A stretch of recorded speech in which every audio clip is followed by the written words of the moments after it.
सन 1996, आज से तकरीबन 25-26 साल पहले के वो खौफनाक दास्तान जब भी याद आवेला त रूह कांप उठेला। हम उस समय 15 साल के रहनी और जून में हमार पापा के ट्रांसफर के कारण हमनी एगो दूसर जगह सेटल होके के पड़ल।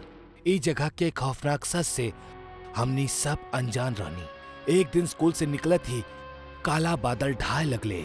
हम इन्ने उन्ने छुपे के जगह ढूंढने लगनी, काहे कि हमार घर यहीजा से 1.5 से 2 किलोमीटर दूर रहे और ऐसे में भीगे के पूरा संभावना रहे। अरे आदर्श, तू भागत काहे ना बड़ा यार, जल्दी से घर पहुंचा, इससे पहले कि बारिश शुरू हो जाए और दहशत के समय भी। हम अपन दोस्त के बात सही से समझ ना पौनी और हम ओकरा रोक के बोलनी। तोहार कहे के का मतलब? हम कुछ समझनी ना। काहे कि अगर हमनी घर तक भगनी तय बा कि हमनी के भीग जावल जाई और मंडे के सबमिट करे वाला प्रोजेक्ट भी हमार बैगे में बा। पानी के तनिक बूंद भी हमार पूरा हफ्ता के मेहनत बर्बाद कर दी, जौन हम ना चाहिला।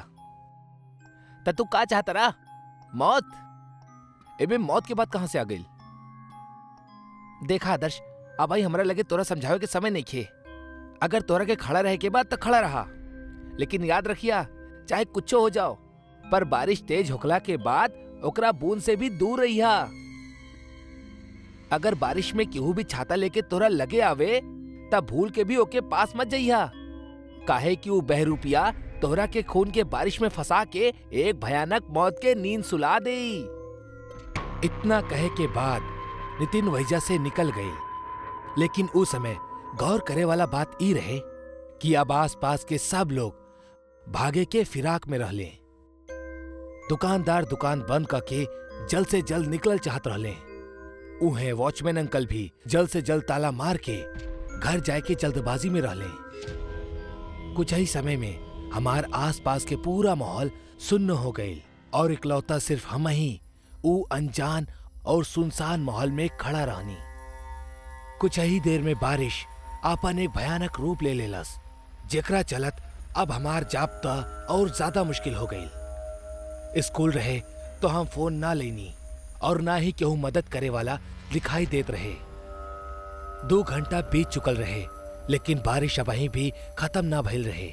अब हमहू के घर जाके चिंता होके लगल और अब एगो ऐसन समय भी आयल जब सूरज लगभग ढह चुकल रहे। हमरा अंदर अब घबराहट और डर दोनों एक साथ दस्तक देवे लगले। जब हम बारिश के लाल होकर दिखनी, हम ही सोच में पड़ गई कि आखिरी बारिश अब लाल काहे हो रहा बा। लेकिन गौर से देखला के बाद पता चलल कि वो कोनो रंग ना बल्कि खून हा। और तबही हमके नितिन की कहालू बात याद आ गई, जौनू हमके बतौले रहल खूनी बारिश के बारे में। मतलब कि ई बारिश एगो खूनी बारिश रहे, लेकिन आज तक जिंदगी में हम कब्बो भी ऐसन कोनो खूनी बारिश के ना तो होकर दिखनी और ना ही कबो सुनले रहनी। अब तो बदबू भी आवे लगल रहे और तबही हमके दूर खड़ल एगो आदमी दिखलस, जे छाता पकड़ के खड़ा रहल और एगो दीवार के एक टक घूरे जात रहल। हम ओकर नजरिया के कुछ समझ न पौनी और ओकरा आवाज देवे लगनी।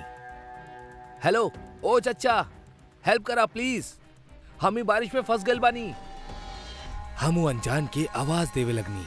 हमरा से काफी दूर खड़ा होखला के बावजूद भी वो हमार आवाज साफ सुन लेलस। ओकर चले के तरीका बिल्कुल भी इंसान जैसन ना लागत रहे। ओकर चले के तरीका कुछ यूं रहल जैसन कोनो भेड़िया खड़ा होके सीधा बढ़त होके अपन शिकार की तरफ। वो अनजान आदमी हमरा एकदम करीब आ गल रहे, लेकिन फर्क इतना रहे कि वो आदमी वो भीगत बारिश में छाता लेके खड़ा रहल और हम उसे थोड़ा दूरी पे एगो मकान के छत के नीचे बारिश से छुपा रहनी। वो अनजान आदमी हमरा के अपन तरफ आवे के इशारा करे लगल और हमरा भी अब सेफली घर पहुंचे के इहे रास्ता नजर आवत रहे, तो हमहू ओकरा तरफ बढ़े लगनी। लेकिन तब्बे हमार नजर वो अनजान आदमी के हाथ पर पड़ल तो हमार कदम वहीजे लड़खड़ाए लागल। हम देखनी वो आदमी अपना हाथ में खून से लथपथ एगो चाकू पकड़ के रख ले रहल, जौन दिखे में बहुत भयानक लागत रहे।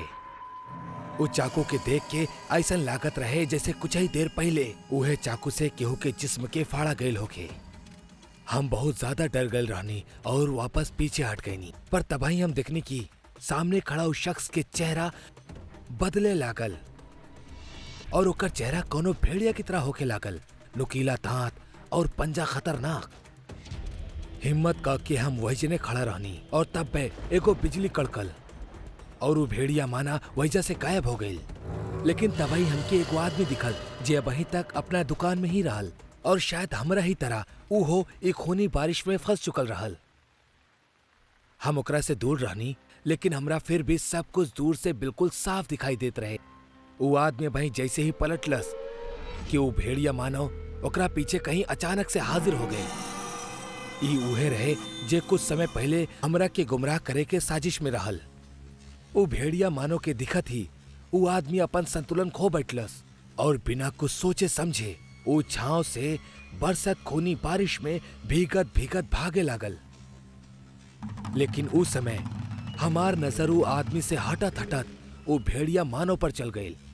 हम ओकरा चेहरा पर एगो शैतानी मुस्कान दिखनी और ओकरा देख के ऐसा लागत रहे कि जैसे ओकर कोनो मकसद पूरा हो रहा बा। लेकिन हैरानी के बात रहे कि एक बार भी उस शैतान ने वो आदमी के पीछा ना कैलस और ना ही ऊपे झपटलस। लेकिन बावजूद एकर कुछ देर बाद वो आदमी चिल्लाए लागल और भागत भागत अपना आप ही ओकर रफ्तार भी कम होके लागल। वो अपने आप सूखे लागल और कुछ ही पल में ओके शरीर के अतड़िया बाहर आवे लागल और रास्ता में ही गिर के वो बेहोश हो गई। जहां कुछ समय पहले वो 70 किलो की लागत रहे, सच बताएं तो अब ओकर वजन 10 किलो से भी ज्यादा ना रहे। तब बे दूर से वो भेड़िया मानो भागत होके वहीजा पहुंच गए और वो आदमी के घसीट के वो जंगल में ले गए। हमें को और चीज दिखनी कि वो आदमी के जब वो खूनी बारिश में खींचत होके वो भेड़िया मानो जंगल में ले जात रहल तो ओकरा साथे कुछ और भी लोग रहले जो एकदम सूखा और बहुत ज्यादा डरावना दिखत रहे। वो लोग हमरा से दूर जात रहले, लेकिन लगातार हमही के घूरत रहले। समय खराब रहे लेकिन नसीब अच्छा। तो खूनी बारिश एक समय बाद थम गई और अब कहीं जाके हमार सांस में भी सांस आयल, काहे कि अब हमार हिम्मत भी जवाब दे देले रहे। हम घर पहुंचनी त रात के 8 बजत रहल। डांट तो बहुत पड़लस, लेकिन सच कहीं त आज के घटल घटना वो वक्त बतावल सही ना लागत रहे। अगला दिन हम अपना दोस्त नितिन के घर गईनी अपना साथ घटल घटना के बतावे। नितिन, नितिन, बाहर आवा, हमके कुछ बात करे के बा। हमार आवाज देला के कुछ देर बाद नितिन के घर से एगो बूढ़ी औरत निकलस। के बड़ा बेटा, केकरा से मिले के बा? हम जवाब देनी, नितिन। इस सुनला के बाद वो बूढ़ी औरत की आंख में आंसू आ गए। नितिन, चला जा। नितिन अब तोरा से कबो ना मिली, जा। क्या? लेकिन काहे? काहे कि कलू मनहूस बारिश हमार पोता के जिंदगी छीन लेलस। निकल गईल हमार पोता के शरीर मनहूस बारिश। अब हम थोड़ा बहुत इस चीज के रिलेट कर पाओत रहनी, काहे कि कल नितिन वो बारिश के शुरू होके के ठीक कुछ समय पहले ही निकलल रहे। हम गहरी सोच में डूब गईनी और उनकरा से वो खूनी बारिश के सच्चाई पूछनी। दादी, आखिरी गांव में बारिश के रंग लाल काहे होखेला? का गिरेला बारिश के पानी से? ई मनहूस गांव के पिछला 150 साल से हाय लगल बा। कहेले एगो जमाना में अचानक यहाँ पर भूखमरी फैल गईल रहे, जहाँ बारिश समय पर ना होखे के कारण ई गांव के बहुत सा किसान खुद के कत्ल कर लेलस और तबे एगो मनहूस काल भी पहरा देलस। ई गांव से एगो पुराना दुश्मनी निकाले के खातिर एगो तांत्रिक अपन गुलाम जे कि एगो भेड़िया रहे ओकरा मानव के भेष में यहाँ भेजलस, जे इंसान लोग के शरीर में से खून के गायब कर देत रहे। लेकिन कितना पूजा पाठ के बाद ये विधि के नियंत्रण में लावल गईल और अंत में ई निश्चित भइल कि ई गांव में कबो भी ऐसन बरसात ना हुई जेकरा से कौनो भी काम कइल जाए। लोगन के मुताबिक गांव के हाय लागल बा और यही कारण साल के 6 महीना ही गांव में बारिश होखेला। बाकी वो बारिश पानी के ना बल्कि खून के होखेला, जेकरा के खूनी बारिश के नाम से दहशत के दुनिया में जानल जाला। कहेले जौन केहू शख्स चाहे जानवर भूलल भटकली बारिश में निकलेला त अपना आप ही ओकर शरीर में खून के कमी होखे लागेला, ओकर शरीर में से खून गायब होखे लागेला और जितना समय वो खूनी बारिश के बूंद में बितावेला उतना समय तक लगातार खून ओकर शरीर से गायब होके वो भेड़िया के जिस्म में जाला, जौन ओकरा के और भी ताकतवर बनावेला। सच कहीं एकरा बात कुछ और सुने के हमार हिम्मत ना रहे। अब तक हम सब कुछ अच्छा तरह से समझ चुकल रहनी और हम वहीजा से फौरन अपना घर लौट गईनी। अपन दोस्त नितिन के मौत के मातम और एको भयानक दहशत के साथ है। हम अब एकरा छुपावल ठीक ना समझनी, काहे कि ई हमार परिवार के कोनो भी सदस्य के जान पर बन सकत रहे। ऐसे पहले कि अगली खूनी बारिश ई गांव में अपन दस्तक दे, हमके निकल जाए के चाहिए। 2 दिन के अंदर हम वापस अपना घर आ गईनी और पापा भी अपन ट्रांसफर कहीं और करवा ले। ई घटना के हम अपना जीवन के सबसे सुखद और भयानक लम्हा में शामिल करब, काहे कि आज इतना साल बाद भी ई घटना के बदबू हमरा आज भी महसूस होखेला। आधा रात, शांत पहर, गुप्त सन्नाटा और चांद के हल्का बिलखत रोशनी के बीच रामविलास खेत के सारा काम खत्म करके घर लौटत रहल। रास्ता एगो कच्चा सड़क से होत की जंगल के किनारे से जात रहल। गांव वाले अक्सर देर शाम गांव के अंदर और गांव के बाहर आवे जाए खातिर बहुत डरात रहले। ओकर सबसे बड़ कारण ऊ जंगल रहे, उहे जंगल जौना में न जाने कितना खुदकुशी करे वाला लोगन के आत्मा भटकत रहे। अब भला कितना सच और कितना झूठ जानी आज के कहानी में। आज पूर्णिमा के रात रहे। रामविलास जब ओजा से निकलल तब रात के करीब 11:15 बजत रहे। थकल हारल पूरा दिन काम करे के बाद अब ओकरा बड़ा जल्दी घर पहुंचे के रहे और वो अपन साइकिल उठवलस और निकल पड़ल अपना गांव के ओर। पूरा रास्ता रात के सन्नाटा में सिर्फ रामविलास के ही साइकिल के आवाज गूंजत रहे। दूर दूर तक इंसान तका केहू जानवर तक नजर नइखे आवत रहले। रामविलास कुछ बेर में पहुंच गईल उहे जंगल में जौना में न जाने कितना गांव के लोग खुदकुशी किए रहले। ऐसे में रउओ सोच सकतानी का माहौल होई ऊ जगह के। कितना लंबा रास्ता बा, हमार त जाने निकल गए लावत आवत। अब बस जल्दी से ही जंगल पार हो जाओ, फिर आराम से घरे पहुंच के सुकून के नींद सोइब। वैसे भी काल सवेरे जल्दी उठकर दोबारा फसल के बिक्री करे के बा। इहे कहत कि रामविलास जंगल के भीतर पहुंच गईल। साइकिल के गति तेज बढ़ावत की रामविलास टॉर्च के सहारे पेड़न के क्रॉस करे लागल के तबे साइकिल के चक्का एकदम से जाम हो गई और रामविलास सीधा मुंह के बल नीचे गिर गई। अरे मोरी मैया, ई का हो गई? इस साइकिल के भी अभी खराब होए के रहे। आह रामविलास अब ओजा से पैदल जाए लागल। खैर एकरा अलावा ओकरा पासे कोनो दूसर चारा भी न रहल। तबे बढ़ते कदम के साथ कुकुरन के रोवे के तेज आवाज ओकरा सुनाई दे लागल। पूरे जंगल के माहौल एकदम डरावना लागे लागल।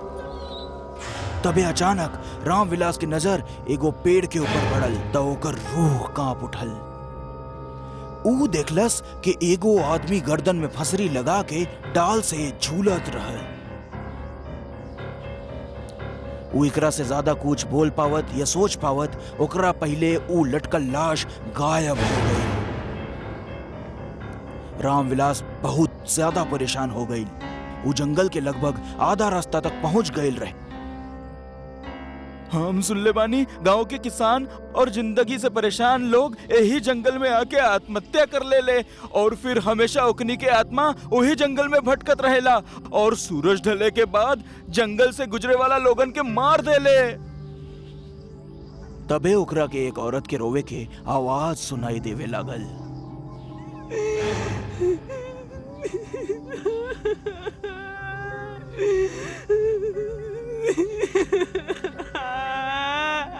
यह आवाज लगातार रामविलास के कान में पड़त रहे। ई बिल्कुल वही आवाज रहल जब केहू आत्महत्या कर लेला और तब ओकरा परिवार के लोग ओकरा लाश देख के बिलक बिलक के रोवेले। तबे रामविलास के ठीक पीछे से एक डरावना लफ्ज में एक आवाज गूंजे लागल। रामविलास, हमरा के भुला गईला रामविलास, हम तोहार दोस्त। याद बाना ऊ रात का भइल रहे? ई आवाज सुन के रामविलास के पसीना छूटे लागल। ऊ भगवान के नाम लेके चले लागल। तबे ओकरा के ऐसन लागल जैसे कि ऊ ओकरा कंधा पे हाथ रखलेस। ओकर डर और दहशत में बदल गई। रामविलास हल्का मुड़ल तो ओकरा ऐसन लागल जैसे ओकरा पीठ पीछे केहू 6 फुट के आदमी खड़ा होकर ओकरा कंधा के दबावत रहे। ओकरा दर्द होए लागल और किसी तरह ओ हाथ के वो अपना कंधा से हटावलस। रामविलास अपना फोन में समय देखलस तो रात के 1 बजे में 5 मिनट के समय बचा रहल।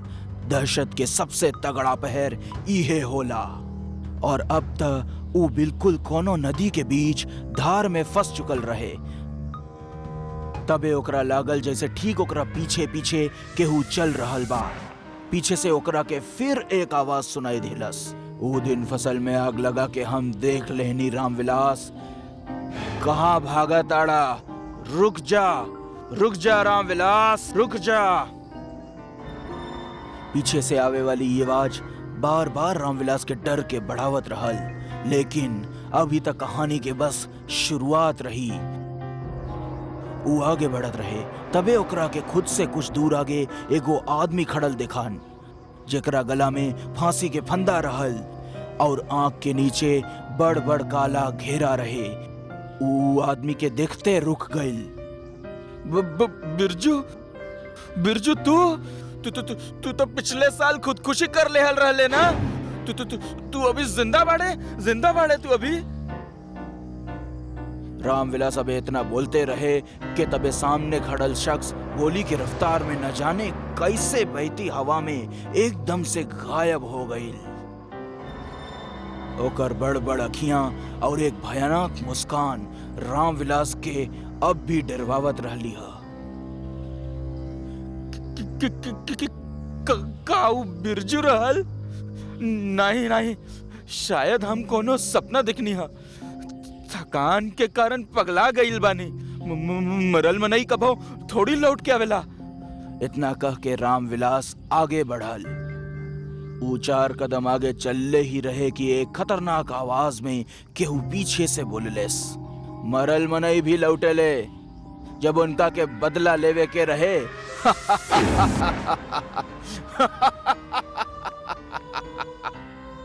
एक तेज भूतिया हंसी पूरा जंगल में गूंजे लागल। रामविलास खौफ से पूरा तरह जम गईल। तभी सन्न से एक तेज हवा के झोंका बिल्कुल ओकरा करीब से गुजर गईल और एकरा तुरंत बाद ओकरा उ जंगल के पेड़ पे केहू भागत दिखान। रात के ई घना कोहरा वाला माहौल में उ अकेला शख्स सिर्फ भगवान के याद कर सकेला। वहां से आगे चलत रहल। रात के गुप्त खामोशी जंगल के माहौल के और डरावना बनावत रहली है। तबे बिजली कड़के लागल। लगता बारिश तेज होई वाली बा, जल्दी निकले के पड़ी। ई कह के रामविलास तेजी से भागे लागल। ऊ भागते रहल के तबे कड़कड़ात बिजली के रोशनी में ओकरा सामने बिरजू दिखान। ई बेर बिरजू के खौफनाक शक्ल देखकर रामविलास लड़खड़ा गईल और जमीन पे गिर गईल। रामविलास पता ना काहे जमीन से उठे न पावत रहा। ऐसन बुझात रहा जैसे वो जमीन से चिपक गईल बा। तभी बिरजू धीरे धीरे रामविलास के तरफ बढ़त रहे। बिरजू के अखियां पूरा सफेद रहल और गला पे गहरा चोट के निशान रहल, जेकरा देख के साफ पता चलत रहे कि बिरजू के मौत फांसी पे लटके के कारण भइल बा। हम तोहार दोस्त हई बिरजू। अरे यार जाए दे ना बिरजू। बिरजू हम तोहार दोस्त हई। रामविलास के ई बात सुनकर बिरजू के आत्मा जोर जोर से हंसे लागल और बोलल, हमरा के हमरा परिवार से अलग कर दिला, दुनिया से अलग कर दिला, और अब हमरा के कहा ताड़ा के हम तोरा के छोड़ दी, जाए दी, ऐसे कैसे? इतना कहते ही बिरजू के प्रेत रामविलास के हवा में उछाल के सीधा पीपल के पेड़ से उल्टा टांग दिलस और बोललेस, देख रामविलास, ई पेड़ के देख, तोरा कारण ही उ रात हम यही पेड़ से फांसी लगा के तड़प तड़प के अपन जान ले लेनी। जरा याद कर उ रात, यही पूर्णिमा के रात, जलन और लालच के चलते ते हमरे साथे कितना बड़ धोखा कैले रहे, याद कर। रामविलास कुछ याद करे लागल। तबे ओकरा के ठीक 1 साल पहले पूर्णिमा वाले रात के घटल घटना के जिक्र याद आयल। आज से ठीक 1 साल पहले कटनी के माहौल खेतन में जोर शोर से चलत रहा। सुख के खेत गांव से दूर रहत रहे, त ऐसे में कुछ 2-4 लोग राती के जाग के खेत के रखवाली करत रहे। रामविलास सब पे नजर रखे रहल। कुछ लोग के दारू पिला के रामविलास सोचलस कि बिरजू जौन ओकर सबसे बड़ा दुश्मन ह, ओकरा के खत्म कह दिहल जाओ। रामविलास और बिरजू में सांप नेवला वाला दुश्मनी रहे। जलन और लालच के प्रतिशोध में जल के रामविलासवा धोखा से बिरजू के फसल और हरे भरे खेत के जला के राख कर दिलस। अगला सुबह गांव वालन के लागल शायद खेत जले से सब तबाह हो गई, लेकिन ई कुल त सोचल समझल साजिश रहे जेकरा रामविलास अंजाम दिहल रहे। बिरजू के सारा मेहनत और ओकरा परिवार के पेट भरे के एकमात्र साधन ओकरा से छीन लिहलस। अगला दिन बिरजू ओही जंगल के पेड़ से लटक कर आपन जान ले लिहलस और तड़प तड़प के ई दुनिया के अलविदा कहलस। जब ओकरा लाश के गांव लावल ग त ओकरा परिवार में मातम के माहौल रहे। पता ना काहे पर उ वक्त रामविलास के भी अपने सच से घोटन होए लागल और उ बिरजू के मरल शरीर के कान में ई कह दिलस कि उहे बिरजू के खेत के जला के राख कह दिलस। उ अपन बोझ हल्का करे चाहत रहे। रामविलास अपना अंदर के सच बता त दिहलस, लेकिन बिरजू अपना मौत के बाद भी शायद उ सच के सुन लेहलस और बस ओकर आत्मा पर लोक से एक बार फिर मृत्यु लोक आयल, सिर्फ और सिर्फ रामविलास के ओकरा किए के सजा दे खातिर। रामविलास के कुल याद आवत रहल। तबे ओकर गर्दन कसे लागल, ओकर सांस रुके लागल। ऊ चीखे चाहत रहा, लेकिन ओकर जुबान से आवाज तक ना निकल पावत रहे। कोनो मोटी सी रस्सी ओकरा गला के कसत रहे। साफ शब्द में ओकरा के फांसी दिहल जात रहे। अब ऊ बिल्कुल फांसी के फंदा पे झूले लागल और बिरजू उहे पेड़ के नीचे एक प्रेत के खौफनाक हंसी दिहे जात रहल, जे माहौल के और भी डरावना बनावत रहले। रामविलास उहे तड़प तड़प के अपन जान दे दिलस और ओकरा बाद अगला दिन गांव वाले जौन दिखलेन, सब लोग रामविलास के मरल शरीर के खौफनाक चेहरा दिखलन। ओकर आंख नइखे रहल, जुबान बाहर लटकल रहे, फंदा ओकरा गला में बहुत बार लपेटल रहे, लेकिन अब ऊ बार बार झूलत रहे। गांव के लोग और ओकरा परिवार के लोगन के रामविलास के खुद खुशी के जरा भी विश्वास नइखे होत रहल। खैर, अब कर्म का पाप त इंसान के यही लोक में भोग के जावेला। एही ले किहल कर्म वापस जरूर लौटेला। अगर केहू के साथ धोखा करे तो ओकर बदला मरे के बाद और घातक होला।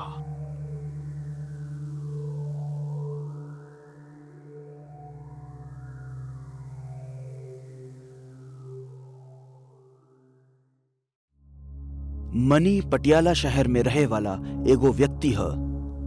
एक दिन कोनो काम से मनी अपना घर के पास वाले मॉल में कुछ खरीदे खातिर जावेला और जैसे ही वो सामान खरीद के निकले लागल त मॉल के मैनेजर ओकरा से कहले सर, रउआ हमनी के लकी कस्टमर बानी। यही से रउआ के हमनी के आलिशान होटल में 3 दिन और 2 रात रुकल के मौका मिलल बा जी, उहो फ्री में।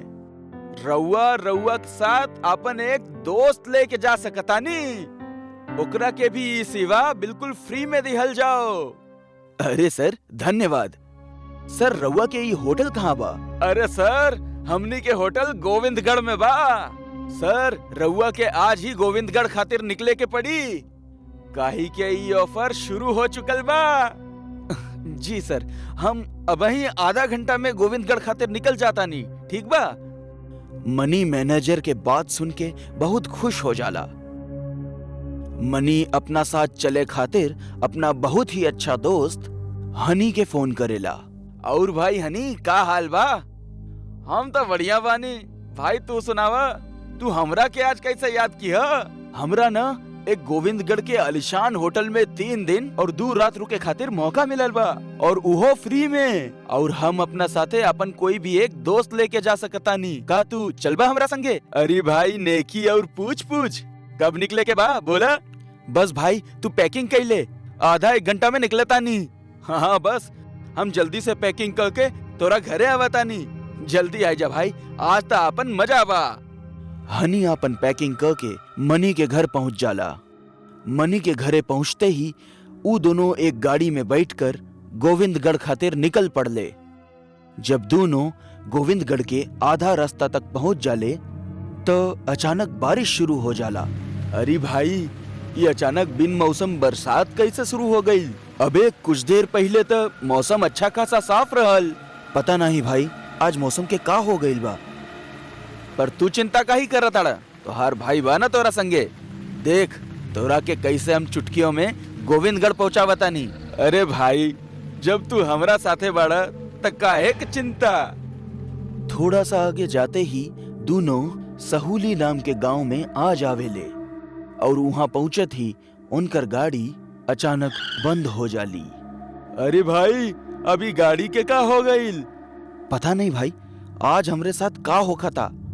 पहले ही बिन मौसम बरसात और अभी गाड़ी बंद पड़ गई। अब भाई का करें? आसपास कोनो मैकेनिक भी ना मिली और रात भी होए वाली बा। काहे ना आज रात ई गांव में कोनो रहे के जगह देख के रुक जाई। हाँ, अब तो यह करे के पड़ी। दोनों अपना आसपास देखे लगले। उनका एक व्यक्ति ओजा से जात देखाइल है तो मनी ओकरा से पूछलस कि अरे भाई सुनी, एजा आसपास कोनो रहे के जगह बा का जहाँ पे हमनी दोनों रात गुजार सकी? एजा रहे खातिर एक होटल तबा, पर ओजा रुकब खतरा से खाली नहीं खे। काहे के ऊ होटल में कहल जाला कि अक्सर मुर्दा दिखाई देवेले जे इंसान के अपन शिकार बना लेवेले। अरे भाई, काहिले अंधविश्वास फैलावताड़ा। ई मुर्दा वुर्दा भूत वगैरह कुछ ना होखेला, सब अंधविश्वास हो। अगर तोनी लोगन के मरे के इतना शौक बा त जा, हमरा का एजा से थोड़ा आगे जाए तो ऊ होटल दिखा जाई। इतना कहते ऊ मनई ओजा से चल जाला। चल यार मनी, हमनी के चलल जाओ। ई तो हमरा के केहू पागल बुझाता। ऊ मनई के बात के अनदेखा क के दोनों ऊ होटल में पहुंच गईले और जाते ही ओजा के मैनेजर से अपना खातिर कमरा बुक करे खातिर कहले। सुनो मैनेजर, हम दोनों के आज के रात एजा गुजारे के बा, तो हमनी दोनों खातिर एक के कमरा बुक कर द। और कितना रुपया में रहे खातिर कमरा मिल जाई? हमनी के सिर्फ आज रात खातिर चाहिए। सर, एजा रहना और खाना पीना सब कुछ फ्री बा। दोनों मैनेजर के बात सुन के बहुत खुश हो गई ने। मैनेजर उ दोनों के उनकरा कमरा के चाबी देवेला और उनकरा सामान के पहुंचावे खातिर अपन एगो आदमी के बुलावेला। वो आदमी लंगड़ावत की मैनेजर के पास आवेला और उ दोनों के सामान के उठा के उ दोनों के कमरा तक पहुंचा देवेला। उ मैनेजर के देख के और ओजा काम करे वाला कर्मचारी के देखकर मनी के अजीब सा लागे लागल। जब दोनों कमरा में बैठे रहले तब मनी कहलस कि यार हनी, तोरा के कुछ अजीब सा नहीं लागत? मतलब के उ मैनेजर के हाव भाव, ई होटल में काम करे वाले अजीब से कर्मचारी और उ मैनेजर तक हमने से पैसा नहीं खेलेलस। अरे यार, तू कुछ ज्यादा ही सोचा ताड़ा। ऐसन कुछो नहीं खे, गांव के लोग ऐसा नहीं हो खेले। चल, हमरा तो बहुत भूख लागल बा, हम मैनेजर के बोल देता नहीं कि हमनी खातिर कुछो खाए के भेज दे। हनी खाने के बारे में बोले खातिर मैनेजर के पास जावेला।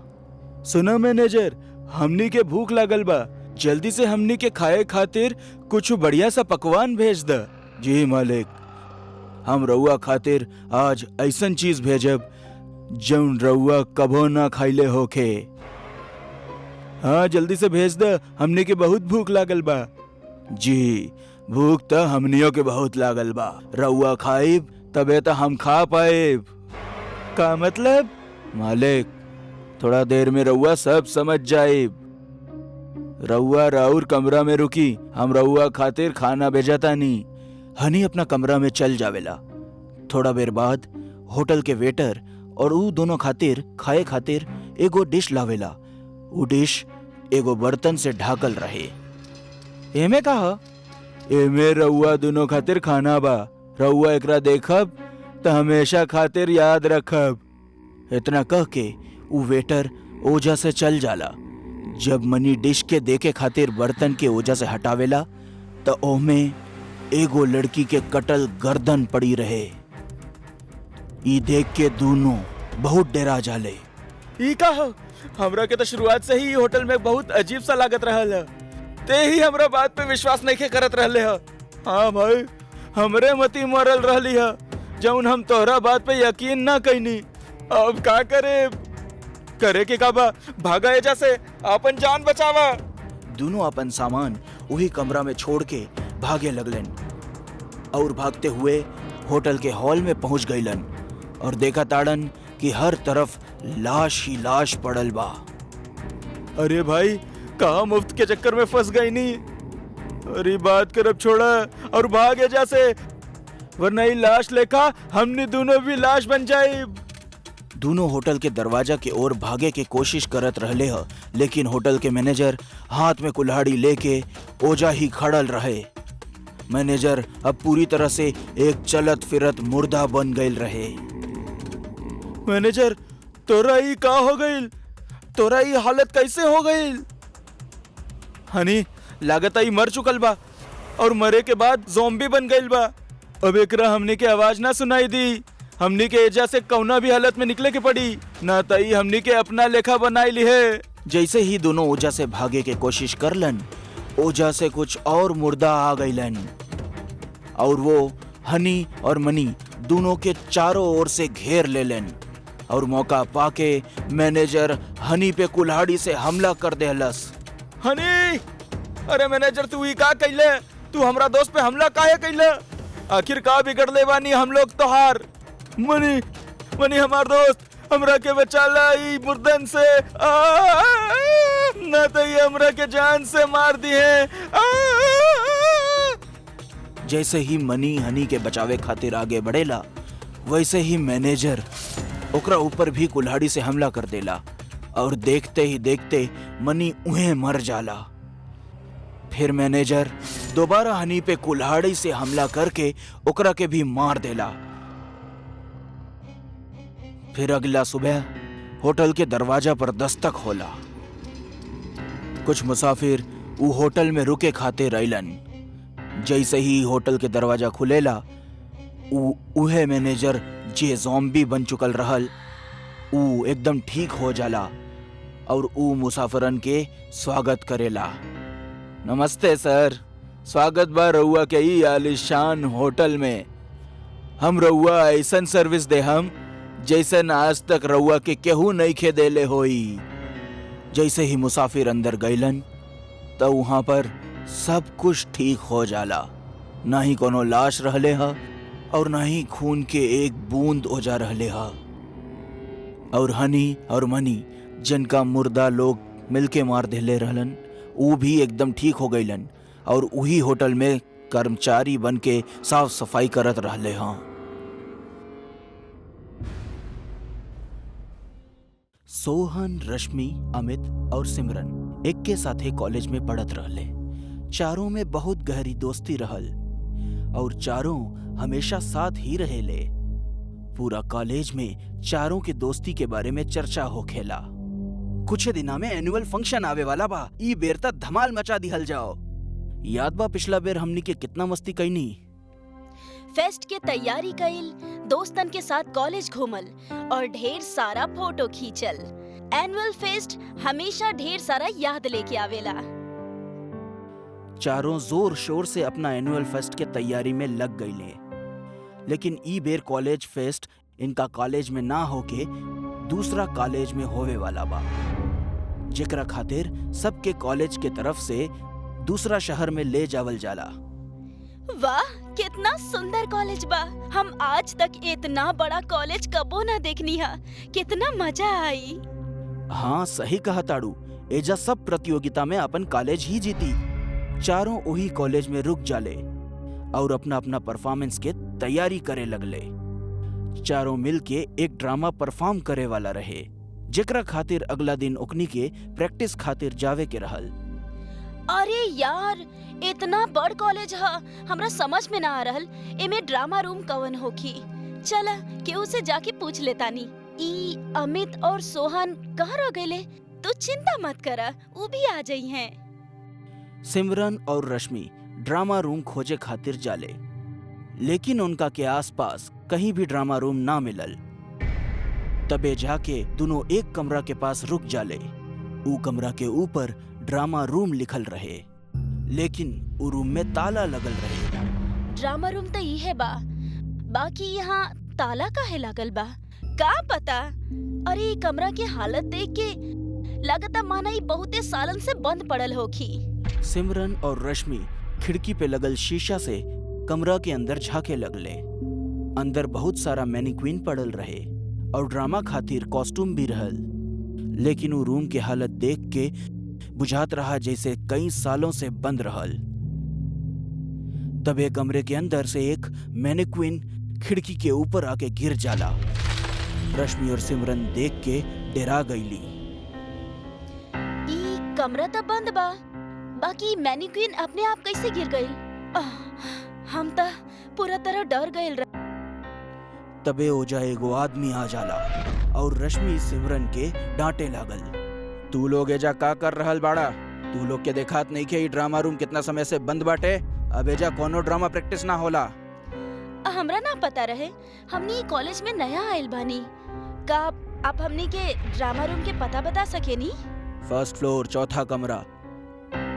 आज के बाद तू दोनों एजा भटके हजिन। तोहनी के पता नहीं के ई कमरा कितना खतरनाक बाटे। एजा कभी भी कुछ भी हो सकेला। का मतलब बा आपके? ई कमरा में अदृश्य राज छुपल बा, जेकरा के केहू नहीं के देख सकत। ई कमरा के वजह से बहुत लोगन के जान गइल बा।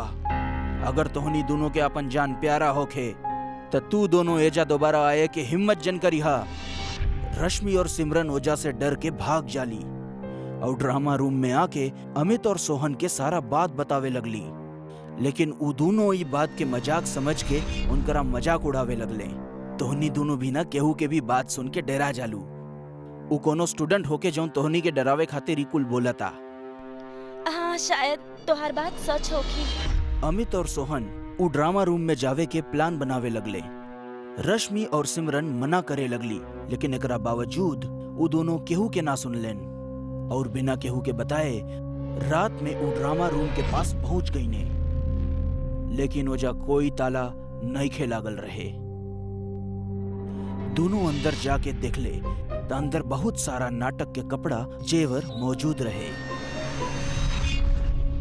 लड़किन भी ना कहाँ भूत बाटे जा। लड़किन खुद भी डरा ताड़ी और हमनियों की डरावा ताड़ी। अमित और सोहन ड्रामा रूम में घूम के सब कुछ देखे लगलन। तबे उनका के लागल के उनका पीछे से केहू पार भइल। अमित पलट के देखले तो ओजा केहू ना रहे। तबे ओजा एगो मैनीक्विन आपन मूड़ी हिलावे लगलस। ई मैनीक्विन अपने आप अपन मूड़ी कैसे हिलावताड़ी? शायद कोनो चूहा होके। तबे वो कमरा के दरवाजा अपने आप ही बंद हो जाला और ओजा घुंघरू के आवाज सुनाई देवे लागल। अचानक लाइट भी कट गई और सारा मैनीक्विन अपने आप ही हिले लागल। ई देख के अमित और सोहन बहुत डरा गईलन और ओजा से भागे के कोशिश करे लगलन, लेकिन ओजा से भागे के कोनो रास्ता ना रहे। ये अपने आप का होगा था? हमरा के तो डर लागता। तबे ओजा केहू अमित के पैर पकड़ के ले जावे लागल।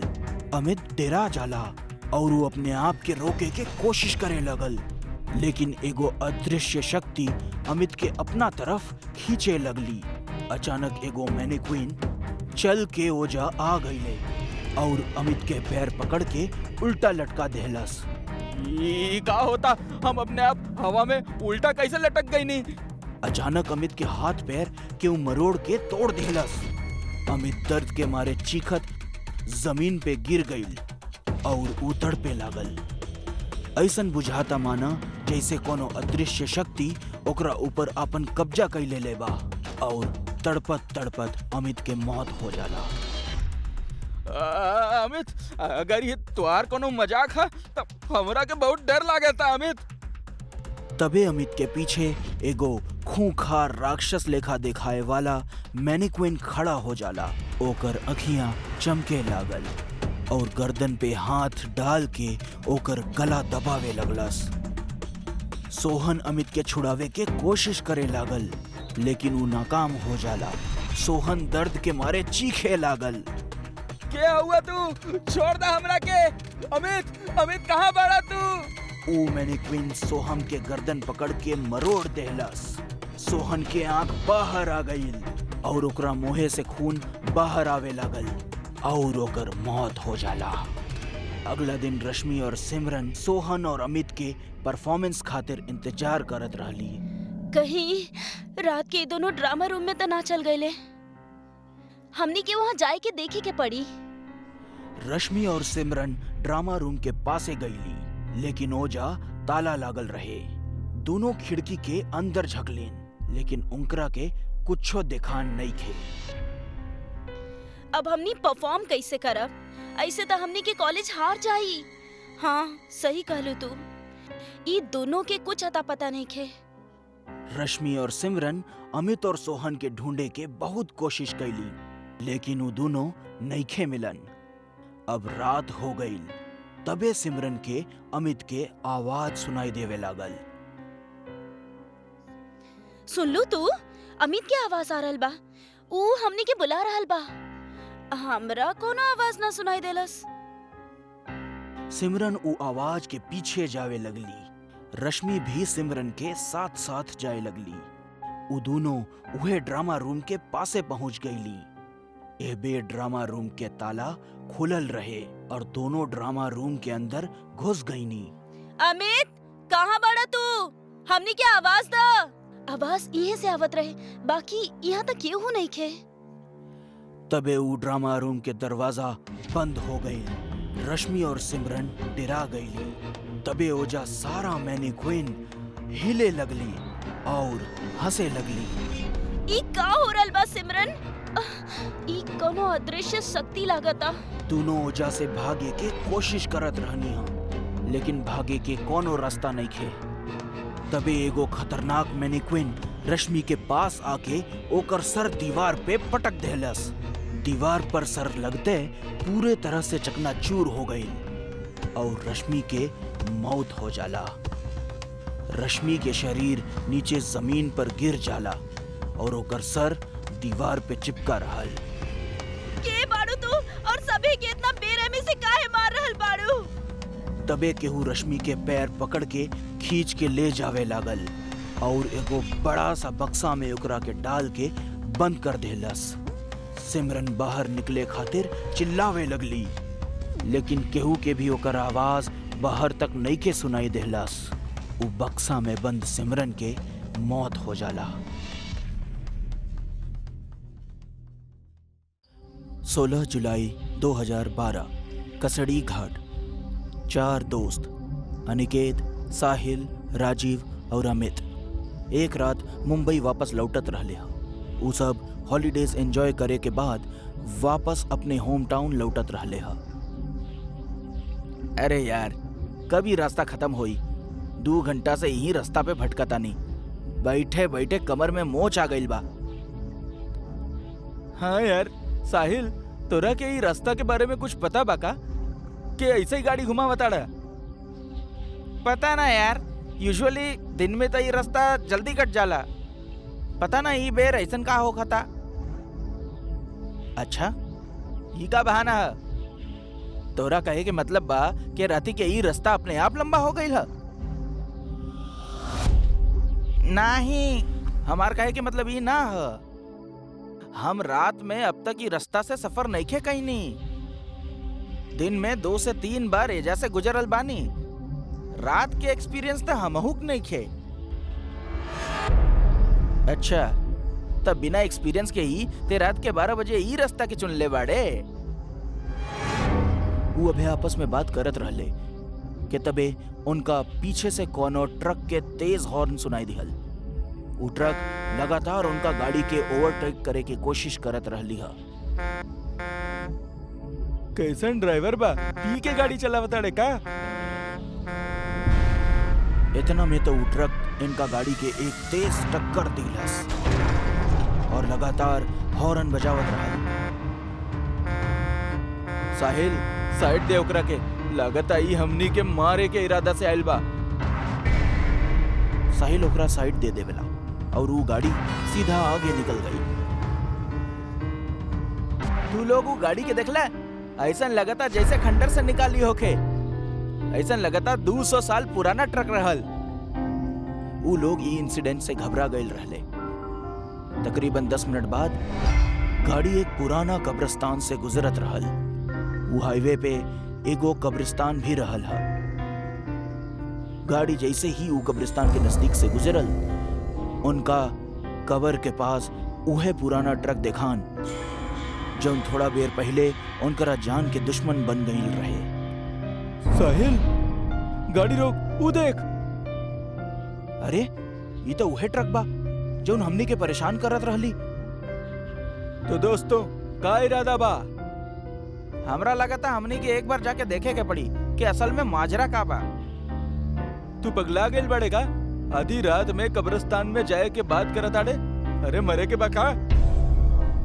अमित उनकरा के ओजा जाए से रोके की कोशिश करे लागल, लेकिन तबे उनका वो ट्रक से एगो आदमी उतरत देखान जे काला पोशाक पहिरे रहल और ओकरा सर पे एक हैट रहल।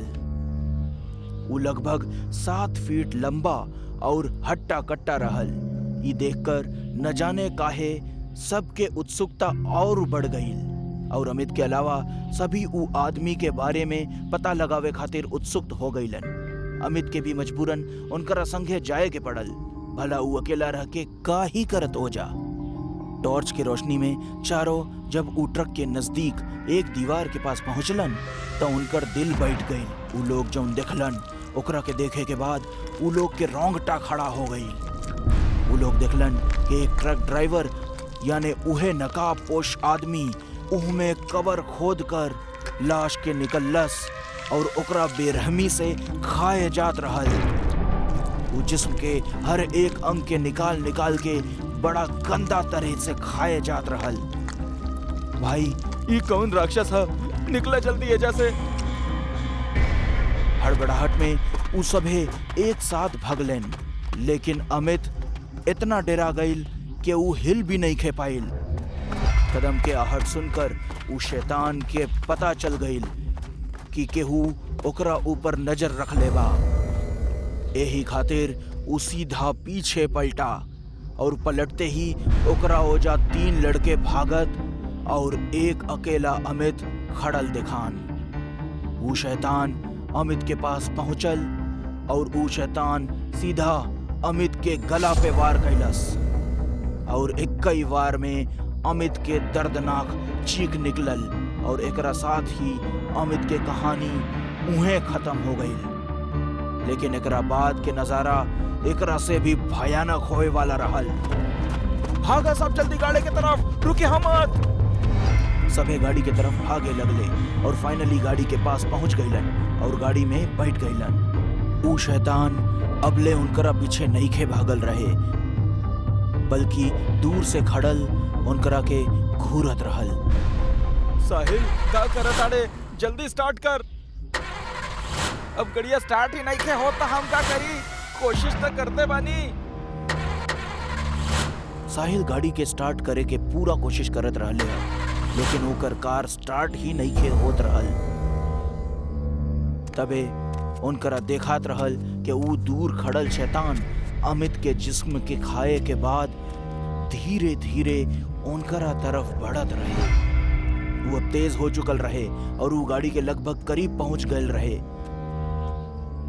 लेकिन खुशनसीबी से गाड़ी स्टार्ट हो गई और तेज रफ्तार से साहिल गाड़ी के आगे बढ़ावे लागल।